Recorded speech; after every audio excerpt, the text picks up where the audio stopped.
ಮೋದಿಯನ್ನ ಪ್ರಶ್ನಿಸಿದ ಪತ್ರಕರ್ತ ವಕೀಲರು ಜೈಲಲ್ಲಿದ್ದಾರೆ. ದೇಶದ ಜನತೆ ಪ್ರಶ್ನಿಸುವ ಹಕ್ಕುಗಳನ್ನೇ ಕೇಂದ್ರ ಸರ್ಕಾರ ಕಸಿದು ಜನತೆಯನ್ನ ಗುಲಾಮರನ್ನಾಗಿಸುವ ಪ್ರಯತ್ನ ಮಾಡುತ್ತಿದೆ ಎಂದು ರಾಷ್ಟ್ರೀಯ ಅಧ್ಯಕ್ಷ ಎಂಕೆ ಫೈಸಿ ಹೇಳಿದ್ದಾರೆ. ಅವರು ಎಸ್ಡಿಪಿಐ ಮಂಗಳೂರು ವಿಧಾನಸಭಾ ಕ್ಷೇತ್ರದ ಆಶ್ರಯದಲ್ಲಿ ಅಭ್ಯರ್ಥಿ ರಿಯಾಜ್ ಪರಂಗಿಪೇಟೆ ಪರ ಹರೇಕಳದಲ್ಲಿ ಜರುಗಿದ ಚುನಾವಣಾ ಪ್ರಚಾರ ಸಭೆ ಹಾಗೂ ಯುವ ಕಾಂಗ್ರೆಸ್ ನಾಯಕರನ್ನ ಎಸ್ಡಿಪಿಐ ಪಕ್ಷಕ್ಕೆ ಸೇರ್ಪಡೆಗೊಳಿಸಿ ನಂತರ ಮಾತನಾಡಿದರು. ಪುತ್ತಾಕರವರು ವೇದಿಕೆಯಲ್ಲಿದ್ದಾರೆ. ಅವರನ್ನು ಈ ಕಾರ್ಯಕ್ರಮಕ್ಕೆ ಸ್ವಾಗತಿಸುತ್ತಾ ಕಾರ್ಯಕ್ರಮದ ಮುಂದಕ್ಕೆ ಸೋಷಿಯಲ್ ಡೆಮೋಕ್ರಾಟ್ ಅಭಿವೃದ್ಧಿಗೊಳಿಸಬೇಕಾದ ಶಾಸಕರು ಸ್ವತಃ ತಾವೇ ಅಭಿವೃದ್ಧಿಗೊಂಡಿದ್ದಾರೆ. ಶಾಸಕರಿಗೆ ಅಭಿವೃದ್ಧಿಗೊಳ್ಳಿಕ್ಕೆ ಯಾರ ದುಡ್ಡು ಸಾಕ್ತದಾ?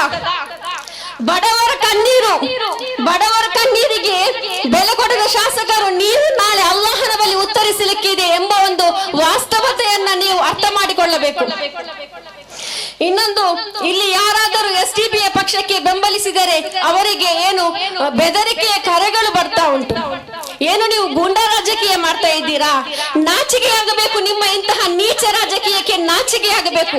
ಈ ರೀತಿ ನೀವು ಆಡಳಿತ ಮಾಡದಿದ್ದರೆ ಅಷ್ಟೇ ಹೋಯ್ತು ನೋಡಿ.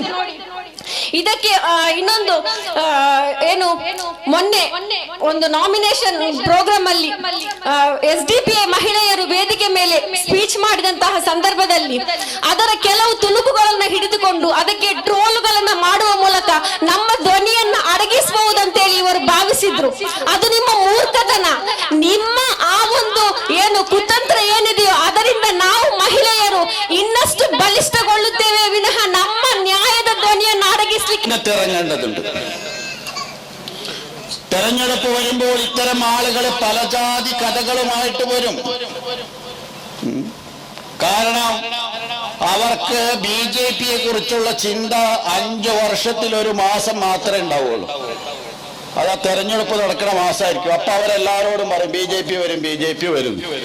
അത് കഴിഞ്ഞാൽ ബാക്കി 4 കൊല്ലവും 11 മാസവും അവർക്ക് ബിജെപിയെ കുറിച്ച് യാതൊരു